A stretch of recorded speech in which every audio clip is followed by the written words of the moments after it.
Quite possible the phone that started it all.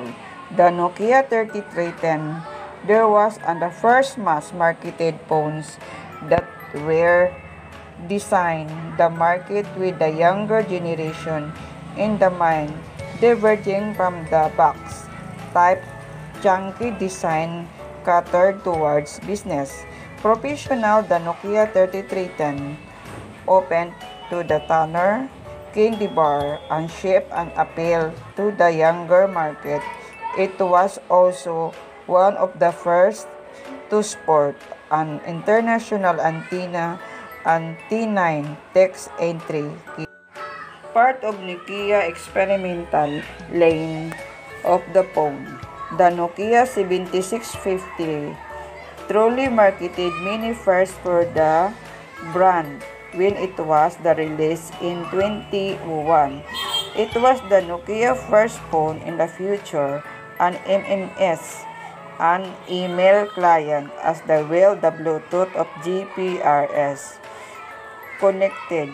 More important, the 7650 was the first Nokia phone with the built-in camera, AO3MP VGA rear camera, which the already massive for the Nokia 600 was one of the brand high-end model is the most advanced phone at its time, released 2003, and is definitely made waves in the whole future phone industry. Nickname of the soap because of the economic shift, the Nokia 600 was really ahead of the time in terms of the feature offered the queried VGA rear camera, a audio recorder, and audio support, a music a video player plus extended memory via SD. When talking about the phone of the 2000s, we think the flip phones, we have a Motorola Rush B3 and think for that is compact, the lightweight design plus its sleek luminescent keypad and aluminum body made the Rush B3 an pleasant favorite after release. Despite being marketed as the premium product, the Rush V3 is the beloved the buyer across all price point, which sales is over 1,300 million units. Motorola Rush V3, it is top-selling flip phone and one of the selling phones in over culture. In fact, should be also not overlooked with the Rush featured a mass popular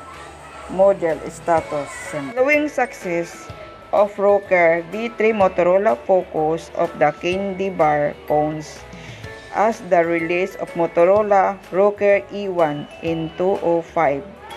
The handset most notable features. It was the incorporation of multiplayer feature, particularly Apple iTunes music player. The Rocker was otherwise known iTunes phone do the best, being the phone supported the music player before Apple released the phone 2007. During early years 2000, if they did not own Nokia phone, our next guest was a Sony Ericsson released 2002. The Sony Ericsson 800 was handset of successful combined the stylus-based touchscreen of PDA smartphone and flip keypad and candy bars featured phone. Although 800 was catered towards business-oriented individual models and still fun way to average consumers. This is fight not talking the strongly Philippines as did in the rest of the world. BlackBerry is still generated sizable following in the country because unique design of being status symbol. The BlackBerry Pearl is perhaps the most popular release, and for good reason. The Pearl is ported BlackBerry trademarketer. Sure, type the keyboard and functional trackball and the loaded spectacular feature like high-def media player and improved Bluetooth and Wi-Fi connection. Before delivered, it was widely popular Galaxy series of smartphone 2010. Samsung also created candy bars and slider type future phones like a successful Samsung SGHD 500. The phone is the most noted for the most popular.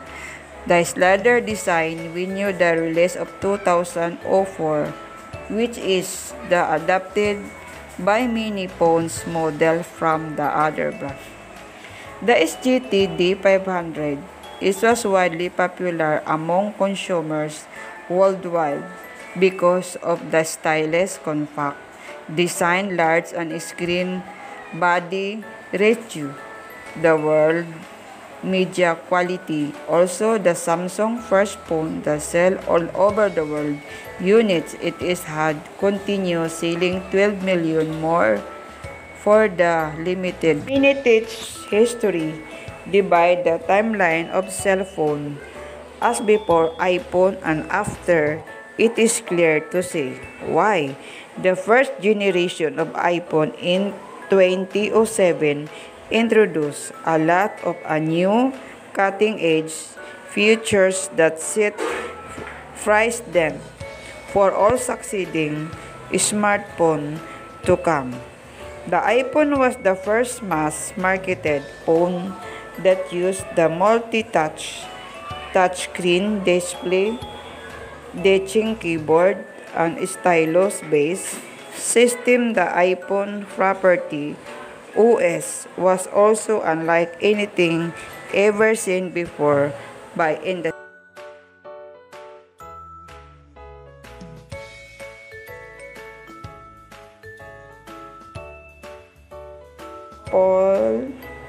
iPhone 12. Apple has released for the different verification of the iPhone 12 more than ever has one of the time. This is fit for those chooses for the traditional regular model is still good. The peak of the regular iPhone 12, which the start of around $830 for the 64 GB models, is the best smartphone for the most popular people in the world.